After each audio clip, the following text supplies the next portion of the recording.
បាទសូមជម្រាបសួរពុកម៉ែបងប្អូនអរគ្នាបាទសូមស្វាគមន៍មកកាន់បាទ podcast ឬក៏បាទទៅជ័យវិញញែកបាទនិយាយរឿងកីឡាករអ៊ូនស៊ីនួនបន្តិចបាទតែបាទត្រូវប៉ះជាមួយម៉ូម៉ូបាទគូនេះឃើញ poster ខាងក្រឹតគាត់នេះផុសអញ្ចឹងទៅយើងគិតថាអ្នកទាំងពីរហ្នឹងនឹងអាចប៉ះគ្នាបានក៏ប៉ុន្តែយើងមកជជែកវិញញែករឿងបាទកីឡាករទាំងពីរហ្នឹងណានិយាយពីសមត្ថភាពរបស់កីឡាករឥឡូវបងប្អូន comment ម្នាក់មួយសិនមើលបាទខ្ញុំអត់បាន live នៅក្នុង YouTube ទេតែវីដេអូនេះអាចនឹងកាត់ដាក់ក្នុង YouTube បាទដោយសារតែមកជាស្រ័យសុំសេរីម៉ៃតិចសិន Hello លឺច្បាស់បងប្អូនបាទអញ្ចឹងដោយសារតែខ្ញុំនឹងកាត់ទៅដាក់ក្នុង YouTube ដោយសារតែ live នៅក្នុង YouTube វាបានបាទជាងសេរី function វាបានកាមេរ៉ាច្បាស់អូខេ Hello 1 2 3 ឆេកលឺច្បាស់ហើយពុកម៉ែបងប្អូនបាទតោះចូលមកពុកម៉ែបងប្អូនជំរាបសួរបាទសិនសេងបាទជំរាបសួរបងខ្ញុំយកទូរស័ព្ទមើលខមមិនមួយតោះជំរាបសួរបាទសួស្ដីពុកម៉ែបងប្អូនអរគ្នាបាទខ្ញុំ live ប្រហែលជា1ម៉ោងជាងទេបាទនឹងបិទបញ្ចប់ហើយតែឥឡូវយើងចូលដល់គូអូនស៊ីនួនបាទអូនស៊ីនួននេះបាទដែលបងប្អូនយើងថាយ៉ាពួកគាត់ដូចមកលឺសលេងគ្រីគ្រូដល់កនេះ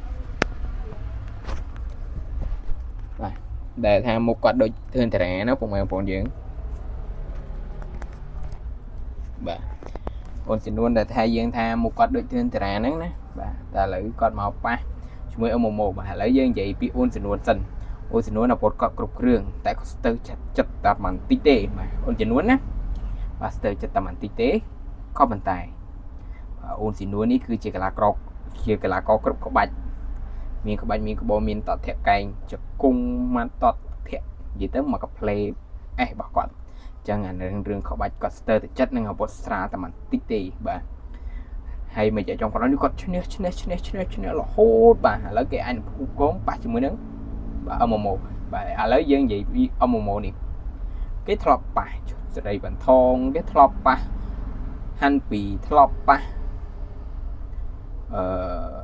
តាមបើសង្ឃឹមបាទមានកីឡាករគុនខ្មែរមួយចំនួនទៀតដែលធ្លាប់ប៉ះគេហើយជាក់ស្ដែងគឺគេឈ្នះច្រើនមែនទែនបាទស្មើបន្ទុកមួយបើសង្ឃឹមបាទឈ្នះស្លាប់ហាន់ពីនិងបាទឈ្នះបន្ទុកជាមួយបានថងដាច់កដាមខ្សែក្បាត់ជាមួយបានថងបាទអញ្ចឹងបាទទី1គេខ្ពស់អាវុធធ្ងន់រឹងហើយមាំតែប៉ុន្តែអាវុធគាត់មិនសូវជាគ្រប់ក្បាច់ប្រហែលទេម៉ូម៉ូនេះប៉ុន្តែអាកែងបកឬក៏កែងបុករបស់គេនឹងអាចថាច្បាស់ហើយកែសម្បទាគេខ្ពស់និងធំចំបបាបន្តិចសម្រាប់គុនខ្មែរយើងដែលមានឆ្អឹងទូចហើយគីឡូប៉ុនគាត់នឹងភាគច្រើនគឺទីបជាងគាត់ហើយម៉ូម៉ូនេះបាទរឹងយកមែនទេការប៉ះហាន់ពីល្អមើលជាងប៉ះបើសង្ឃឹមល្អមើលជាងប៉ះចុះត្រឹមធំតែហាន់ពីគាត់ផ្លាត់ចូលកែងបកប៉ាំងស្ដោកបាទកែងបកឬក៏នាងគាត់កតុយហ្នឹងតែចូលឲ្យប្រមាហើយបាទតែចូលឲ្យប្រមាហើយអញ្ចឹងអ្នកទាំងពីរនេះប៉ះគ្នាឥឡូវបងប្អូនគិតថាអូនស៊ីនួននឹងតឹងទេបើខ្ញុំគិតថាស៊ីនួនពិបាកបាទទោះឈ្នះក៏តឹងដែរបាទឈ្នះក៏តឹងដែរអូកីឡាករម៉ូម៉ូនេះធ្លាប់ប៉ះទាំងដូចជាពេជ្រសម្បត្តិទៀតបាទធ្លាប់វាយជាមួយពេជ្រសម្បត្តិទៀតបាទកាលនោះចែងបន្ទុកពេជ្រសម្បត្តិក៏ប៉ុន្តែល្អមើលណាបាទរឹងពេជ្រសម្បត្តិធ្វើអីគេបាននេះបាទបានត្រឹមមួយគាំងអញ្ចឹងតនេះយើងពិបាកមែនតើចំពោះអូនស៊ីនួនដែលគាត់នៅមានកម្រិតហៅថាស្ទើរចិត្តកាលណាកីឡាករតស្ទើរចិត្តពិបាកមែនតើបាទពិបាកទប់ជាមួយនឹងអ្នកដែលគេបាទធន់នឹងធ្ងន់នឹងតែម្ដងបាទអញ្ចឹងយើងចាំមើលបាទតើអូនស៊ីនួនគាត់នឹងប្រែស្ថានភាពបានប៉ុណ្ណាឥ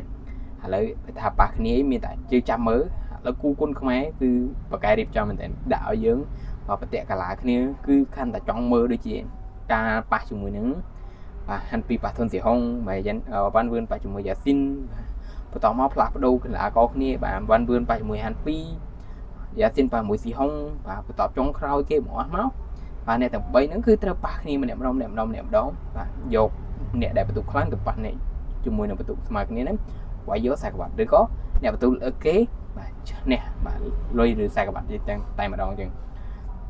ខ្ញុំចង់ឲ្យបងប្អូនយើងបាទ comment បន្តិចបាទស៊ីនួនយកហើយបាទហ្មងអត់អីទេការបញ្ចេញមតិយោបល់គឺយើងមានគំនិតផ្នែកគំនិតរៀងខ្លួនអត់អីទេស៊ីនួនមុខហ្នឹងឯងបាទពីមុនដែលការគាត់នៅ KKF ចេញដបងមកហ្នឹងណាគាត់នេះពុកម៉ែបងប្អូនបាទគាត់គេថាគាត់ស្តាក់ឬក៏អាវុធអីស្តៀងធឿនទៀតអីចឹងទៅបាទជំនាន់ហ្នឹង KKF ក្លឹបលោកអង្គញាត្រីចិនថនបាទក្លឹបលោកល្បីណាស់ជំនាន់នោះជំនាន់ហ្នឹងគេចង់មើលជាងគេហ្នឹងគឺ Ren David ប៉ះជាមួយនឹងពេជ្រសម្បត្តិបាទជំនាន់ហ្នឹងមានកីឡាករក្នុងស្រុកវាយក្នុងស្រុកគឺល្អមើលបាទបើនិយាយចង់ក្រោយនេះខ្ញុំសូមតែខ្ញុំផ្ដល់ហ្មងខ្ញុំអត់ចង់មើលកីឡាករគុនខ្មែរបះបោះទេដែរខ្ញុំចង់មើលកីឡាករគុនខ្មែរបះគុនខ្មែរដូចគ្នាខ្ញុំអត់ចង់មើលគុនខ្មែរបះបោះទេតែភាគច្រើនប៉ះគឺអត់ចាប់ទឹកទេប៉ះបោះទេបាទមានអ្នកថាបោះទេគាត់នៅមានកម្រិតតែបើប៉ះគុនខ្មែរគឺក្រៅឲ្យចង់មើលហ្នឹងហើយចង់នឹងឈ្នះចាញ់បំផុតមកអ្នកតាពីរជាផ្សេងខ្ញុំអត់ចង់ឲ្យចាប់ទឹកទេគុនខ្មែរវាយនឹងគុនខ្មែរពីច្រើនល្អមើលបើចាប់ទឹកបបាក់ដូចហាន់ពីនឹងស៊ីហុងមើលអត់តអស់ចិត្តទេណាស្លាប់បាត់បាទដោយសារជូលអានឹងខ្ញុំមានមួយគូទៀតដែលខ្ញុំចង់មើលខ្លាំងបំផុតហើយក៏វាមិនអាចបានមើលទៀតផងមើលទៅហាន់ពីនឹងរឿងចត្រាកូនសិស្សរបស់មេធីមនេះខ្ញុំចង់មើលណាព្រោះអ្នកទាំងពីរធ្លាប់ប៉ះពាក្យសម្ដីគ្នាបាទហាន់ពីថាអត់ចេះឌឺទេចេះតែវាយបាទរឿងចត្រាថាចេះតែវាយអ្នករត់អីគេកំរត់អីចឹងទៅបាទប៉ះពាក្យសម្ដីគ្នាអីយ៉ាបាទមើលទៅប្រតិកលាគ្នាល្អមែនវ៉ាន់វឿនមិនអាចឈ្នះហាន់ពីបាទនិយាយទៅអ្នកទាំង4ហ្នឹងការប្រកួតឥឡូវយើងធៀបរឿងអូនស៊ីនួនចោលណាជាមួយនឹងម៉ូម៉ូឥឡូវយើងចូលផ្សេងទៅបាទរឿងវ៉ាន់វឿនហាន់ពីបាទអ្នកទាំង4វាមានបេក្ខភាពមានយ៉ាស៊ីនស៊ីហុងវ៉ាន់វឿនហាន់ពីហ្នឹងទាំងអស់គ្នាហ្នឹងអ្នកដែលជ្រាយជាងគេមានតែវ៉ាន់វឿនមួយទេក៏ប៉ុន្តែក៏មិនប្រកាសថាស៊ីគាត់ផុយដែរបាទប្រយ័ត្នថាផ្លត់បែកអីហ្នឹងពិបាកបោះវ៉ាន់វឿនទៀតបាទពិបាកទៀតមិនឲ្យមើលងាយកីឡាករទេបាទមួយចានគោកមួយចានទឹកបាទប៉ះតែផ្លត់ប៉ាំងស្ដោកបាទស្លាប់យកគ្នាតែម្ដងបាទឥឡូវអរគុណច្រើនណាស់បងប្អូនបាទកុំភ្លេចជួយចាត់ Subscribe ផងបាទវីដេអូក្រោយប្រហែលជាខ្ញុំផុសនៅយប់ម៉ោង 10 អីហ្នឹងខ្ញុំចាប់ផ្ដើមផុសមួយវីដេអូទៀតបាទនិយាយពីកីឡាករអ៊ូធីរិតនិងធុនបារីផងដែរដែលគាត់កំពុងតែគ្រោះថ្នាក់ណាខ្ញុំចង់ឲ្យបងប្អូនយើងបាទបង្កើតជាមូលនិធិតិចតួចឬក៏បាទមិនបាច់បង្កើតជាមូលនិធិទេបាទជួយទៅកីឡាករបាទម្នាក់50សេនអីសេនទៅតែមិនបាច់ចាំជួយតាមខ្ញុំទេបាទជួយទៅកាន់កីឡាករផ្ទាល់ឬក៏ admin ធំក៏បានដែរបាទអរគុណច្រើនបងប្អូនបាទកុំភ្លេចបញ្ចេញមតិខាងក្រោមទាំងអស់គ្នាបាទគ្រប់ជារីករាយ